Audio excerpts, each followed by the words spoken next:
dose of hot tea only on Win Media 98.9.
Good morning, and welcome to another episode of Island Tea with your babes, Kevin and Azza, featuring Jade, Gwenisha Johnson, who decided not to come today.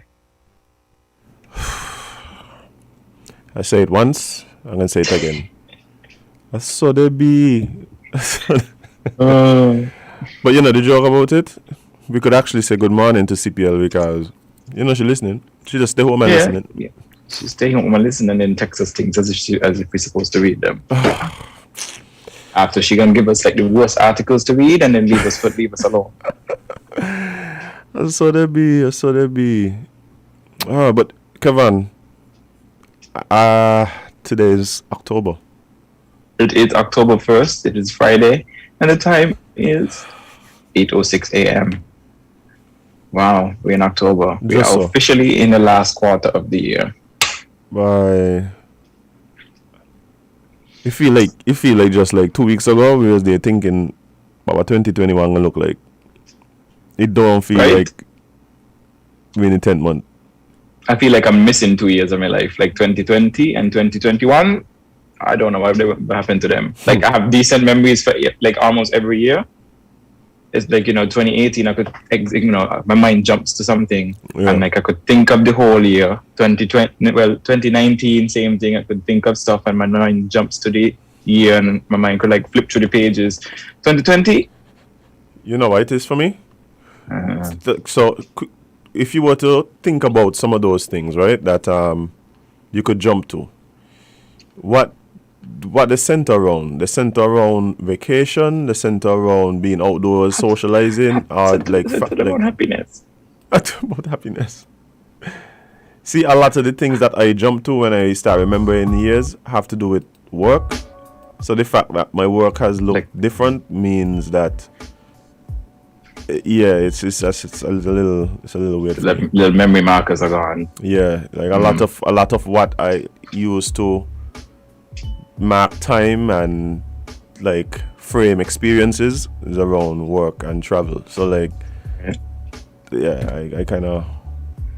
Well, let's see if our friends in Antigua have the same opinions. So we're going to jump into Cross Caribbean Link Up. Good morning. Morning. All right, I think that went well. Yeah. It's getting better.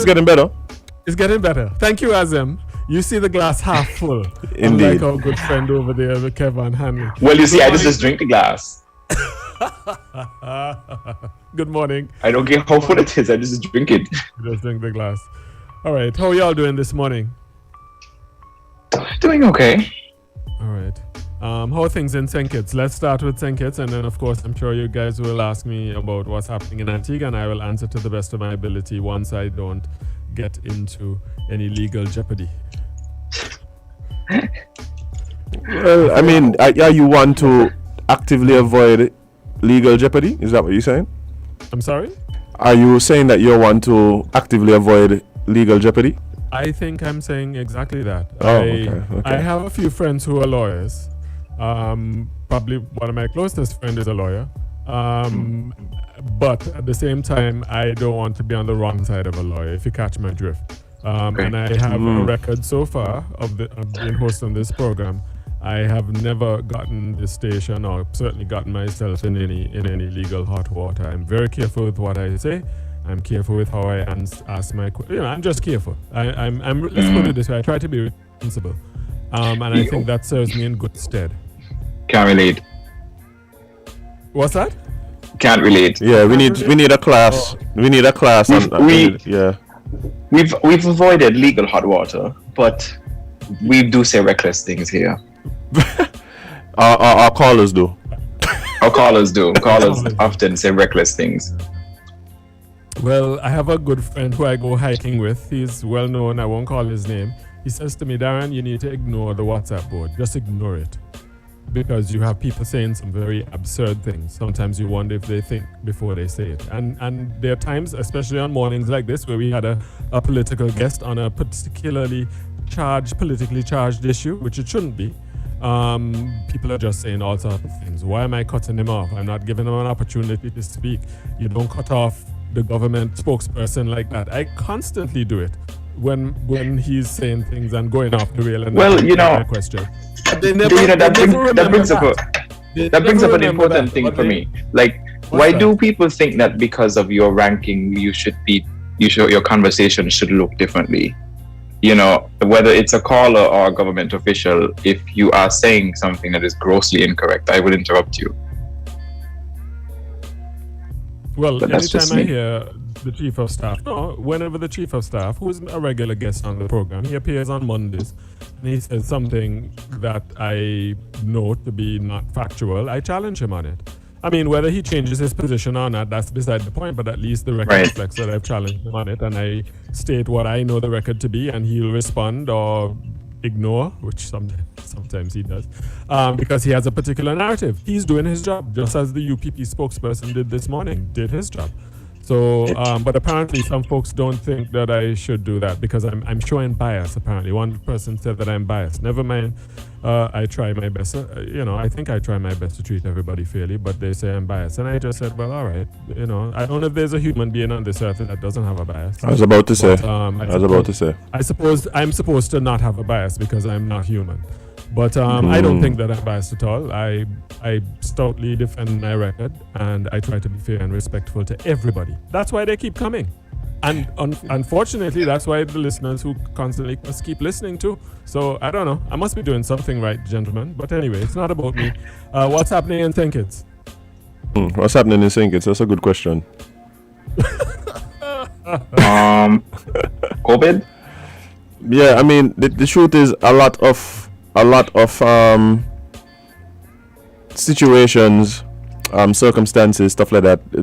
It's framed by COVID. COVID seems to be the house that everything else sits in right now, and it's really causing some people to experience severe COVID fatigue.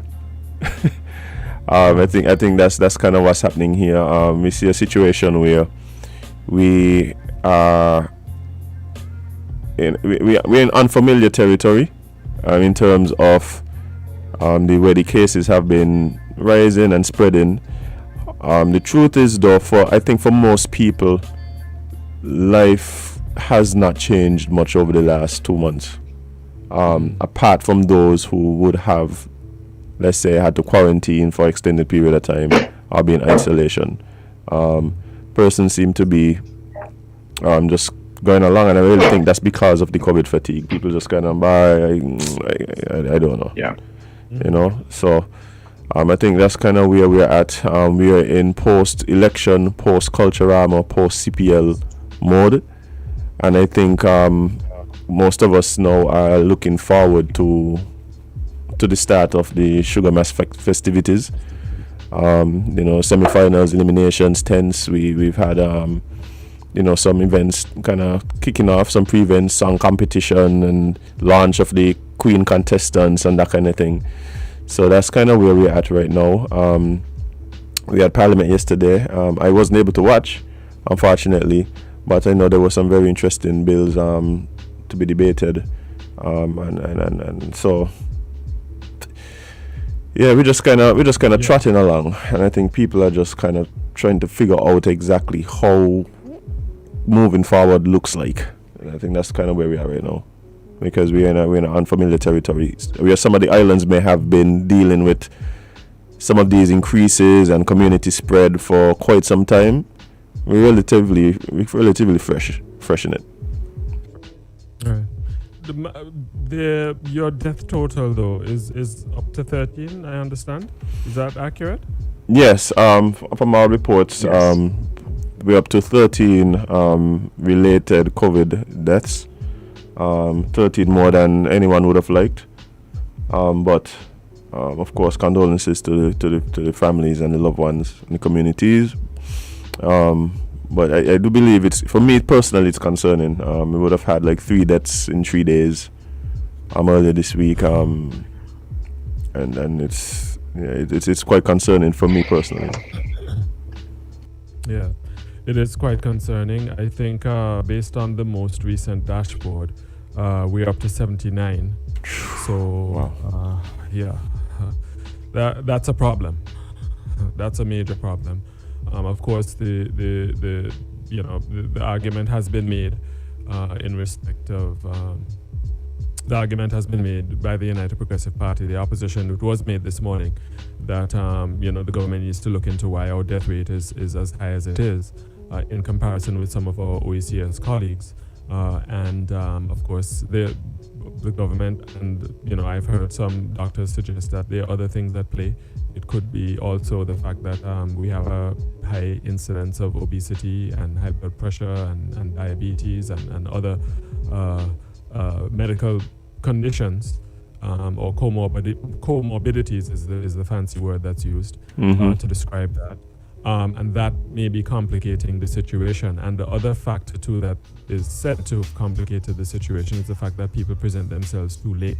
So by the time, it's only when they literally can barely breathe or not breathing properly, that's when they present themselves to the Sir Lester Bird Medical Center. And by then it's too late. The doctors really can't do very much to save the patients, and that is a challenge. Folks think that they can self-medicate. I can stay home and take, I don't know, an immune booster or vitamins or whatever the case may be. And for some, it might work, but not everyone. And that's the frightening thing. So that's where we are. And I agree with you, Azem, you're making a point about COVID fatigue. My friend, I've been doing this, of course I've been doing this show for a while, but certainly for the course of this pandemic, and I get tired. But that is it. We can't get away from it. Right, exactly. It's affecting our lives. It's affecting businesses. It's creating division in society, where people who are unvaccinated. I mean, someone asked me yesterday that, am I going to lose my job? You think I'm going to lose my job because of my stance on vaccination? People have real fears and real concerns, and it's scary, So I don't know. Just putting that out there, gentlemen. Yeah, I think we're heading into a very ticklish time. You mentioned persons being, ending up in a situation where they may take too long to report to the hospital if they're not feeling well, and I think that is in itself a very ticklish area, because finding out when is the correct time to go is one thing in itself. One of the other things that I'm getting concerned about is because of the COVID fatigue, as well as a situation here where it seems as though we are having issues dealing with the amount of cases in terms of contact tracing and the health officials being able to test everyone who should be tested, results coming back in a timely manner. It's presenting a situation where, because of a backlog, persons are even now contemplating whether or not to get tested or even report if they have symptoms. And so that in itself is another dynamic that we have to face. If there are people who know they may have it or even may recognize, but me feeling well and it's probably COVID because, well, my wife have it, and just decide, I can't afford to be out of work and afford to even quarantine and not know exactly when I'm going to be able to get out of quarantine or when I'm going to be able to get results and that kind of thing. So I'm just not gonna do anything. I'm just gonna continue about my life. I think that is that's a dangerous situation. But I do believe that is the position that a lot of people are considering now. Right, absolutely. It's a challenging time, and unfortunately, politics has a way of creeping into just about everything, and it's not just Antigua. We see it all over, particularly in the United States, where many of us have family and friends. And the matter is political. Even Boris Johnson was the subject of withering criticism from Keir Starmer. Sir Keir Starmer, I think is his full title, the leader of the opposition there. Really just blistering Boris and the way he handled this whole thing and suggesting that he's a bit of an amateur. Politics, of course, the polls will tell perhaps a different story, because Boris didn't do too badly in the last election, and I'm not entirely sure if we're going to be seeing Prime Minister Keir Starmer anytime soon. But the point is, opposition parties are, perhaps, some will say being opposition parties, where they see the government failing, they are going to be happy to expose them. The opposition spokesperson this morning made it clear that, in his view, the reason why we have not yet reached herd immunity or come close to herd immunity is because the Prime Minister took a vaccine that was not fully approved by the pharmacy board here, and he took it in secret, quote unquote. And so therefore, in his view, that undermined confidence in the vaccination program. And there are many on the government side or the ALP side who would agree with that, because a few of them said to me, they really think the Prime Minister erred in that respect. But my concern is, all right, so let's just say, let's say the Prime Minister erred in that respect. Where do we go from here? That is the question. People are dying. I mean, in one day earlier this week, we had, oh dear, let me see if I can find the message. We had 5 deaths? We got, where's my technical director? Okay. In 24 hours? Yes. I mean, well, what had happened is that we weren't hearing from the PR folks at Mount St. John for a few days. And so normally as a death happens, they send out the notification. Oh, here it is. This notice came out on the 24th of September, and they send out the statement. The Sir Leicester Bird Medical Center, we sadly confirm the following patients have died at the center. They had all tested positive for COVID-19. And you go down the line, a male patient age 63, that's September 19th. Male patient 27, September 20th. Male patient 56. These are all, well, except 63, you can say, well, not so young, but 27, 56, 87, 88, 38, 48, 75, 66, and 80. And it goes on. Female 79, female 78, and male 69. Yep. And this was in one notice. This was one notice granted over a period of time. I'm trying to find the period of time that this accounts for. Our sincere apologies for the delay in providing this information. So they did apologize for the delay in providing the information, but you see the period spanned from the 19th of September through the 27th of September. I'm trying to make sure I give the correct dates here. All right. Mm-hmm. So that's it. But that's just frightening for a small country of 100,000 people, if so much. I round it off to 100,000 people. It's a frightening number of people to die in one fell swoop in a matter of a few days. And so, folks get... Sorry, go ahead, Kevin. I said agreed because even for us we had 3 deaths in 3 days, and even that was a scary number. So 5 in one day is a bit like it's still absurd. Yeah. But let me ask you a question. As much as we hear speaking about this, and I believe it's because of the way that COVID is involved in every conversation, it's impossible for most people to not know this is the case. But I do still hear people speaking about, well, let's open it up and let COVID be what it will be, and one of the terms would be like we have to learn to live with it. And some people's definition of that is just let whatever just let it happen. Natural, right? Sweden tried that, and the results have not been very encouraging. I don't understand that mentality. To the extent that the Prime Minister of Sweden is going to be resigning or retiring, yes, I think, close to the end of the year. Mm-hmm. The King of Sweden, who you hardly hear about. Some people don't even know Sweden have a king. But the King of Sweden came out and criticized his own government for the way it handled this pandemic. So Sweden is a test case of that idea of just letting COVID run its course, which I've heard from some of my friends on the anti-vax side. It's a very expensive way in terms of the cost of human lives of approaching this invisible enemy. So yeah, I just don't see how the answer to COVID is more COVID. Yeah. Yeah. It's what I call counterintuitive. Yeah, and again, I think that's more driven by the same COVID fatigue. People just kind of fed up and can't do it. That's late be, and I feel like that mentality is dangerous, to say the least. Yeah, I think it is. But the government though the government here has indicated that they've set a target of 80,000 in terms of the herd immunity target. 80,000, and they say we're just about halfway there. 42,000 fully vaccinated and 8,000 partially vaccinated. So yeah, that's where they are. And they say therefore at least 30 additional adults and 12 to 17-year-olds still require vaccination. So in their view, they're trying to find an additional 30,000 to try to get us to a comfortable place. And the most recent, just to punctuate this discussion, at least this part of the discussion, the most recent releases from the Mount St. John, the Sir Lester Bird, forgive me, it's recently renamed, so I'm trying to get used to the new name, so sometimes I stumble on that. But the most recent releases, they indicate the status of the person in terms of vaccination.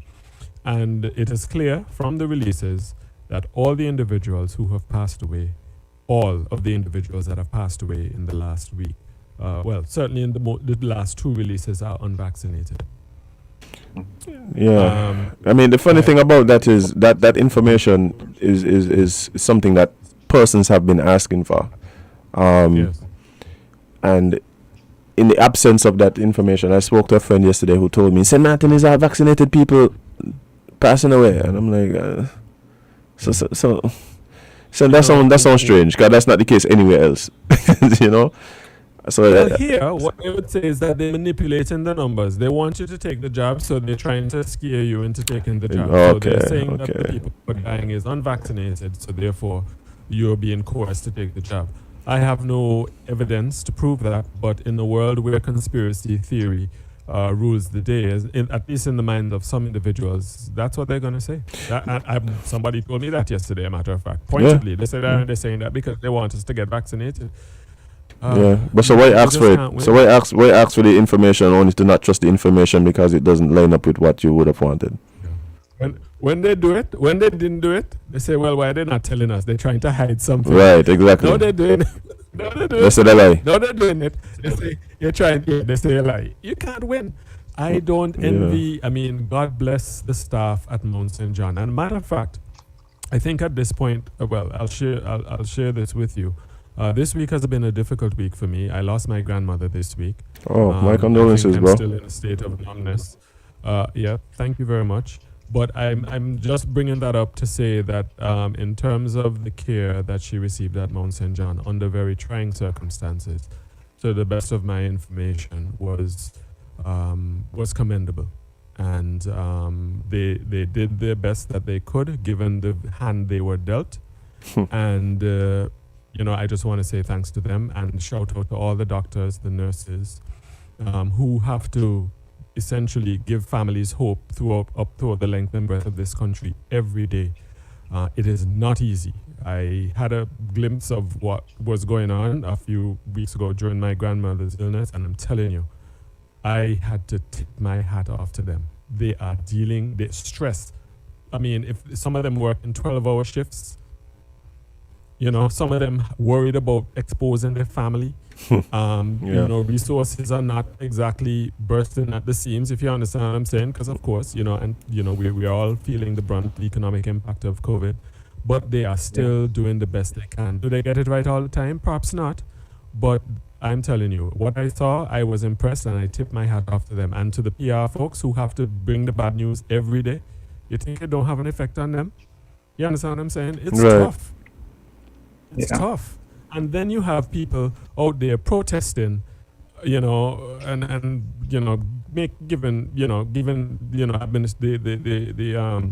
authorities a hard time about the vaccine or about mask wearing, because they figure COVID is with us. It's no big deal. It's just like cancer. We live with cancer. That's what they say. You hear them say. They said it's on night program. Unbelievable stuff.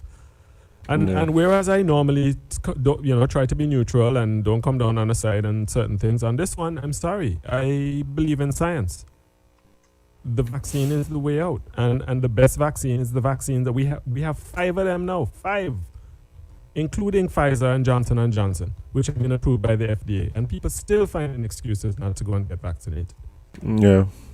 I think what's and I said this on the show yesterday, one of the things that really discourages me is the fact that we can't agree on facts.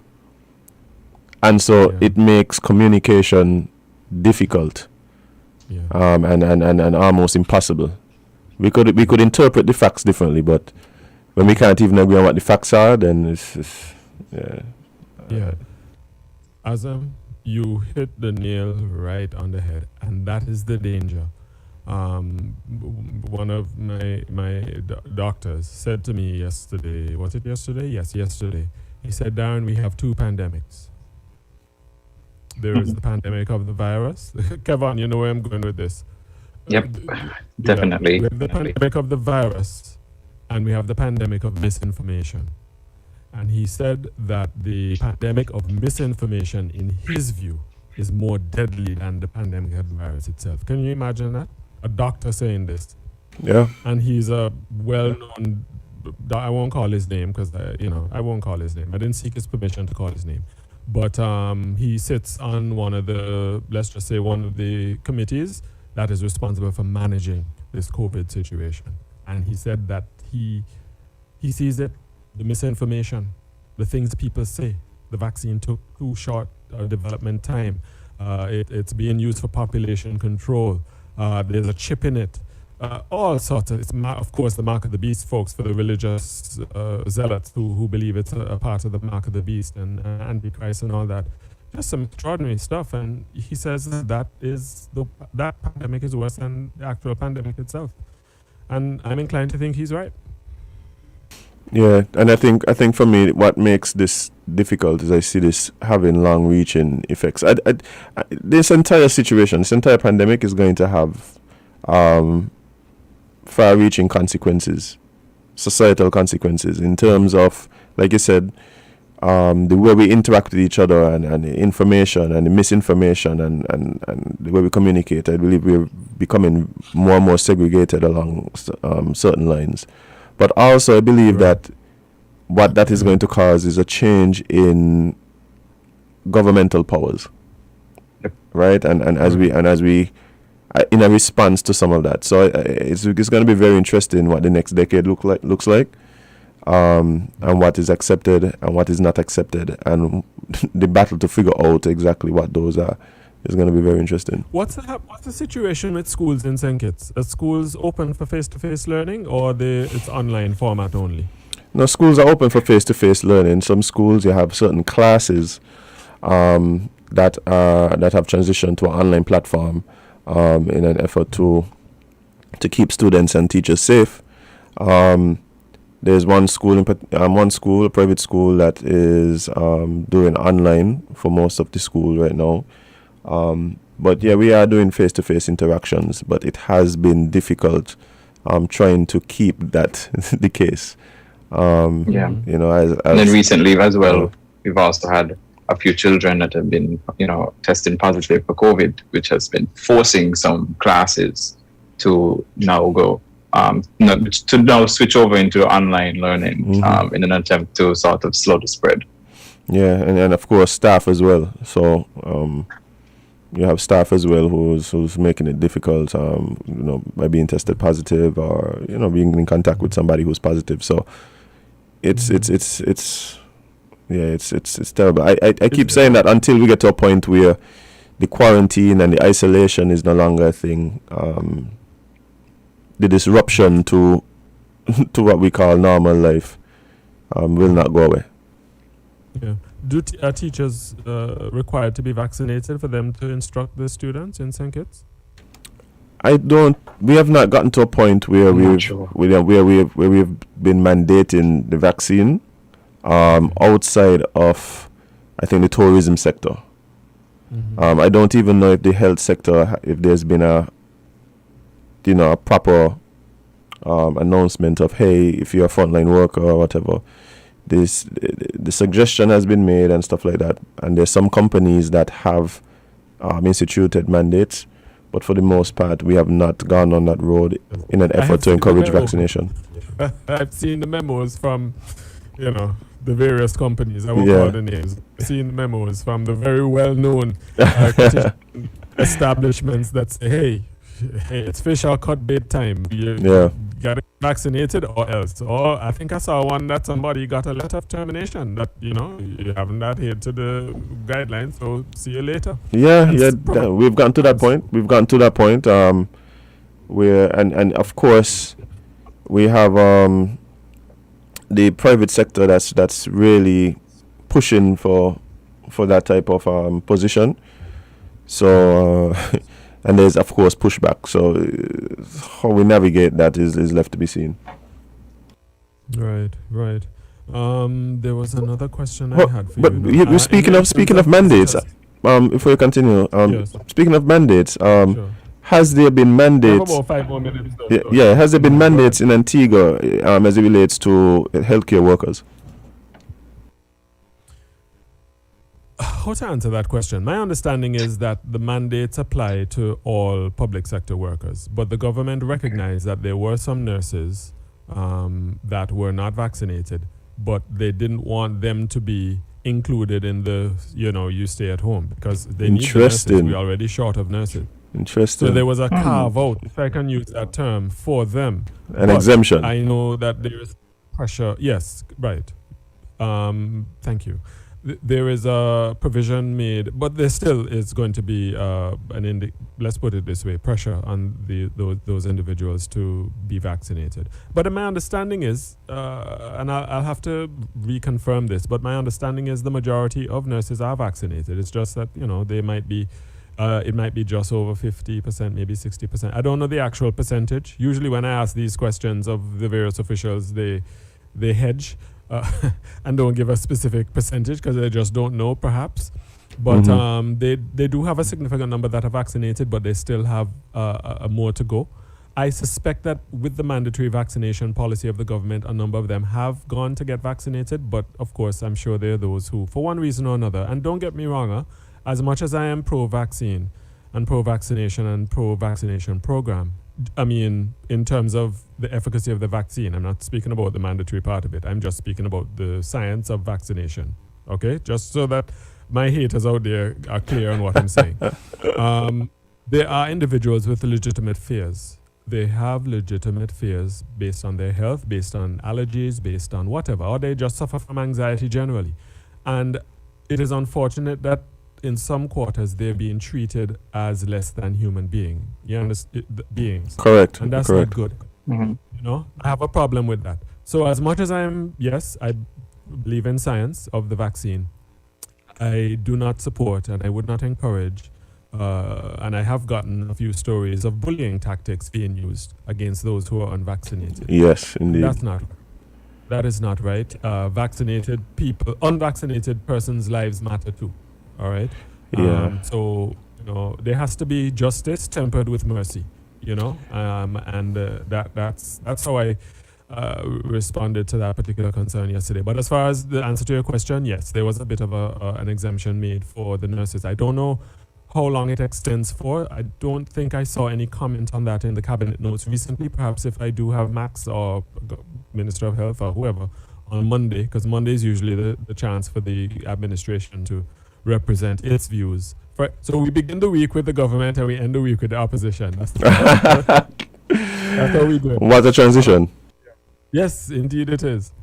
And of course, it always creates a reaction one way or the other. Oh, I was too soft on this, or I was too hard on that. Yes, and, of course. all the rest of it. But whatever.